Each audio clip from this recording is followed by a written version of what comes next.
আসসালামু আলাইকুম। নমস্কার, অসংখ্য ধন্যবাদ আপনাকে কথা বলার সুযোগ করে দেওয়ার জন্য।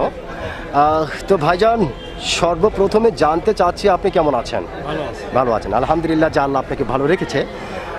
তো ভাইজান, আপনার নামটা জানতে পারি? বলেন। মোহাম্মদ রেজাউল করিম, চমৎকার একটি নাম আপনার। অত্যন্ত চমৎকার একটি নাম আপনার, এবং আপনার নাম শুনে এবং মোটামুটি আপনাকে সামনাসামনি দেখে যেটা বোঝা যাচ্ছে আপনি অত্যন্ত একজন সাহসী মানুষ।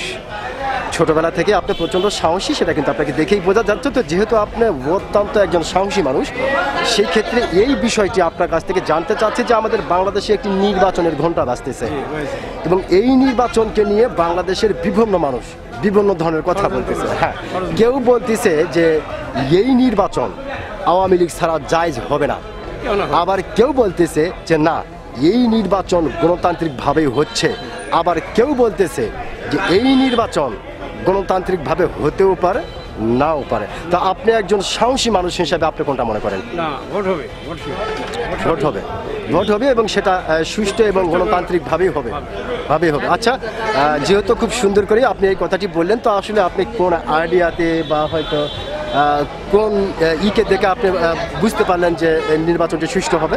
না, কোন মানুষ তো অশান্তি নেই, শান্তিতে আছে, সেই মানে ভোট দেওয়ার জন্য আগ্রহ আছে, দেশের শান্তি ফিরে আসবে। অসংখ্য ধন্যবাদ আপনাকে। আপনি যে সত্যিকারের একজন সাহসী মানুষ, আপনি কিন্তু আপনার সাহসিকতার পরিচয় দিয়েছেন।